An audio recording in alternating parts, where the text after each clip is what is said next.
Hello বন্ধুরা, কেমন আছো সবাই? আশা করি তোমরা অনেক অনেক ভালো আছো।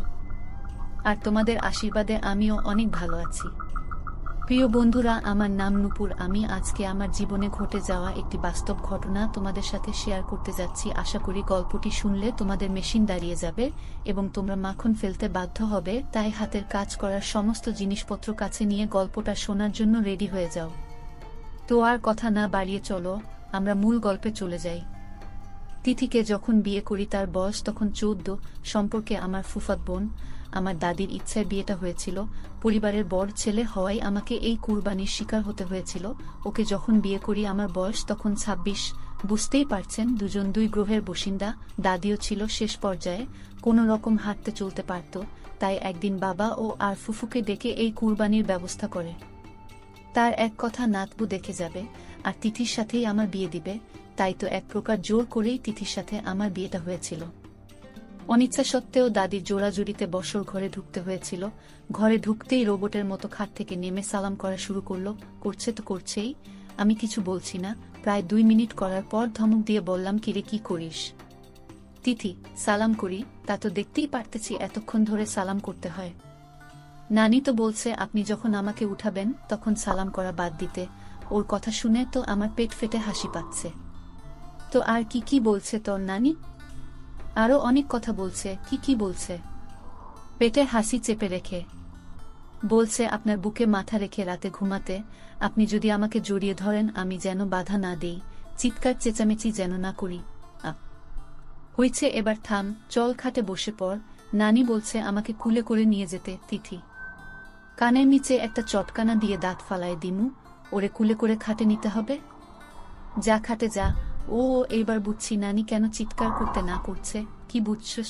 আমি এই যে আপনি আমাকে থাপ্পড় মারবেন, আমি ব্যথা পাবো, তাই যেন চিৎকার না করি। চিৎকার করলে তো মামা এসে আপনাকে মারবে। মনে নাই একদিন আপনি আমাকে মারতেছিলেন আর আমি চিৎকার করতেছিলাম, তখন মামা এসে আপনাকে কি দৌড়ানিটা দিছিল বলেই ফিক করে হেসে দিচ্ছে। আপনি মারেন, আমি চিৎকার করব না। ওর কথা শুনে আমি হাসব না কাঁদব ঠিক বুঝতেছি না।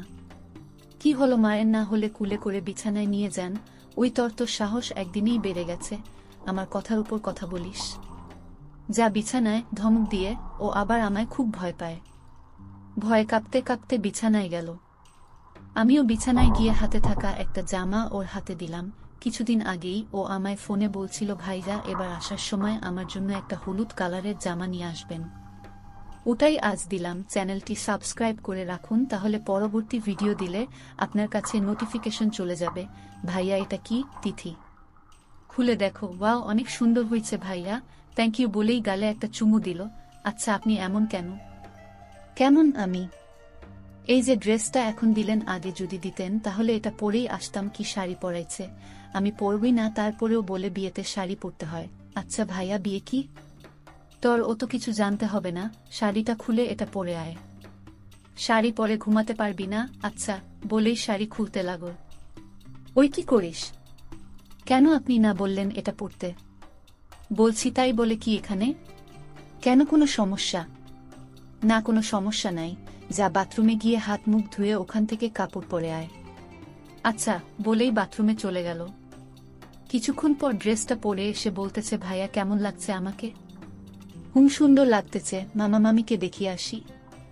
না এত রাতে যেতে হবে না, আর আজ থেকে মা বাবাকে আর মামা মামি ডাকবি না। কেন? কি ডাকব আঙ্কেল আন্টি? না, মা বাবা বলেই ডাকবি। বিয়ের পর সব মেয়েরাই তার স্বামীর মা বাবাকে মা বাবা বলেই ডাকে। যাহ, আমি পারবো না, আমার লজ্জা লাগে। এই দিকে আয়। কেন মারবেন? না আয়, শুন তোকে কিছু কথা বলি। বিয়ের পর মেয়েদের কিছু জিনিস পরিবর্তন করতে হয়। তার স্বামীর বাবা মাকে মা বাবাই ডাকতে হয়, চঞ্চলতা কমাতে হয়, আর কথা কম বলতে হয়। মনে থাকবে? থাকবে। ঠিক আছে, এখন ঘুমা। বলেই আমি শুয়ে পড়লাম। ও শুয়ে পড়ল, কিন্তু বালিশে না, আমার বুকেই। কি রে, খাটে কি বালিশের অভাব হয়েছে? নানি তো বলছে এভাবে ঘুমাতে। ওর কাণ্ড কারখানা দেখে আর কিছু বললাম না। সকালে ঘুম থেকে উঠে ফজরের নামাজ পড়তে গেলাম। নামাজ পড়ে হাঁটতে হাঁটতে বাজারে গেলাম চা খেতে। চা খেয়ে বাড়ি এসে দেখি সবাই কেমন কানাঘোষা করতেছে। আমি তো আক্কা না করে রুমে গেলাম। কিছুক্ষণ পর দাদি আসলো। এসেই তিথিকে খোঁজা শুরু করলো।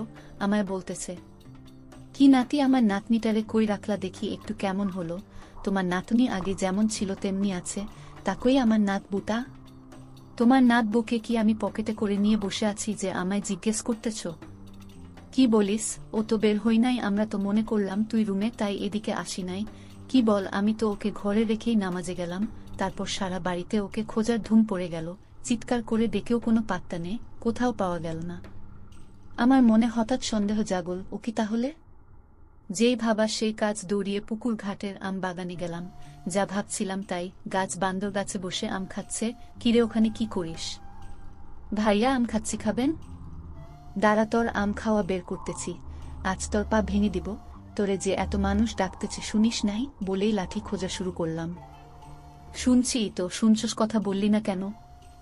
আপনি না কাল বললেন কথা কম বলতে। তোরে যে এত মানুষ ডাকতেছে শুনিস নাই বলেই লাঠি খোঁজা শুরু করলাম।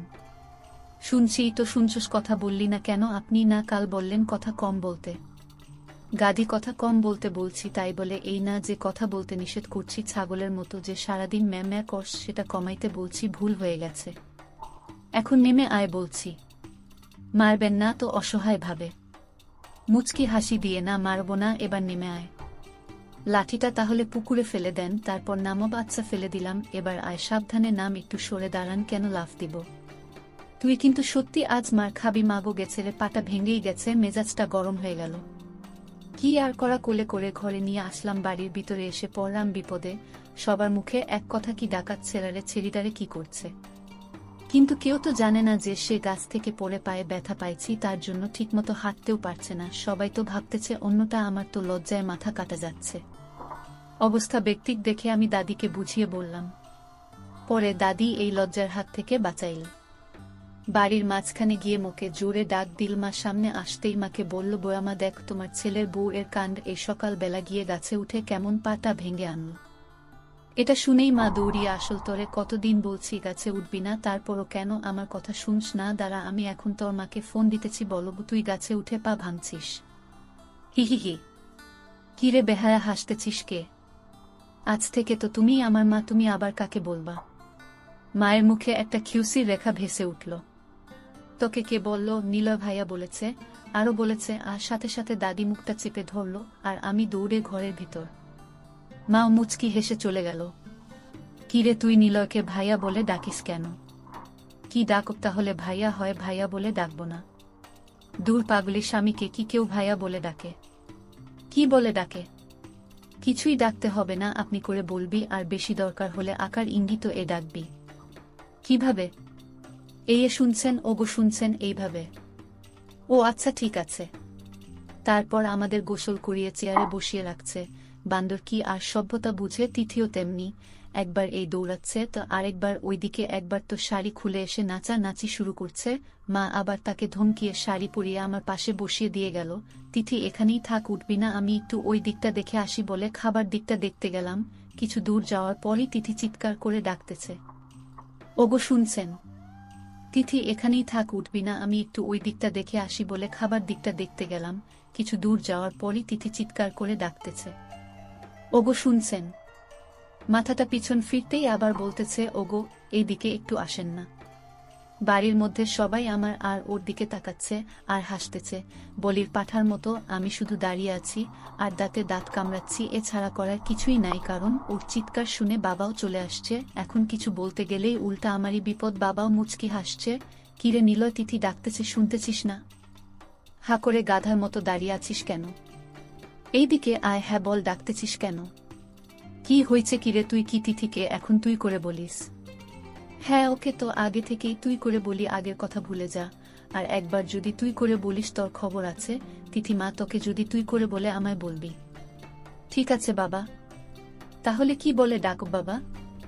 বুকে কেউ তুই বলে ডাকে, তুমি করে বলবি। ঠিক আছে বাবা, দরকার হলে আপনি করে বলবো, তাও তুই বলবো না। এখন বলেন ডাকতেছেন কেন? হি হি হি। কি রে গাধীর মতো হাসতেছ কেন? বাবা না, আপনাকে তুমি করে বলতে বলল, আপনি আপনি আপনি করতেছেন কেন? ভুল হয়েছে আমার বইন, বল ডাকতেছ কেন? ডাকতেছিলাম ভাবি আমারে বলেতেছে রাতে আমাদের কি কি হলো। সেটা কি বলবো? আপনি তো আবার বেশি কথা বলতে না করছেন, তাই আপনাকে জিজ্ঞেস করলাম। বাবা বাবার মতো দৌড়, ভাবি তো মুখে কাপড় দিয়ে দৌড়। আমি তো আগেই বলির পাঠা হইছি, সাথে একদিনেই আমি গন্ডারের মতো হইছি, তাই ওর কথাটা আমার গায়ে লাগল না। ভাবি কই যান? দাঁড়ান, উনি বলতে বললেই বলবো। বলেন না, বলো। ভাবি তো চলে যাচ্ছে। একটু দাঁড়া, আমি একটা মাইক নিয়ে আসতেছি, তারপর মাইক দিয়ে বলবি, এলাকার সবাই শুনবে। আব্বা! কিরে, বাবাকে ডাকতেছিস কেন? বাবা না বলল আপনি আমাকে তুই করে বললে জানাতে? ভুল হয়েছে আমার। আচ্ছা, আর বলবেন না। ঠিক আছে, এখন তুমি বসে থাকো, আমি যাই। আচ্ছা যান, তাড়াতাড়ি আসবেন, না হলে ভাবি আবার বলবে আমি অনেক অহংকারী। একটা কথা জিজ্ঞেস করছি, বলতেছে না? আল্লাহ, কি এমন পাপ করছিলাম যে এই ঝামেলা আমার কপালে জুটালে? কিছু বলছেন? না না, কি বলবো? বলছি, তুমি বস, আমি যাব আর আসব। ঠিক আছে। কিরে নিলয়, কই যাস? চলে যাচ্ছি। এমন সময় মা এই কথা বলল। মা, উনি মাইক আনতে যাচ্ছে। মাইক দিয়ে কি করবে? কাল রাতে উনি আমাকে যা যা বলছে ওটা নাকি এলাকার সবাইকে শোনাতে হবে, তাই। আমি এবারও কিছু বললাম না, শুধু মায়ের দিকে নিরীহ প্রাণীর মতো তাকিয়ে থাকলাম। মাও আমার অসহায়ত্বটা বুঝতে পেরে চোখের ভাষায় বুঝাতে চাচ্ছে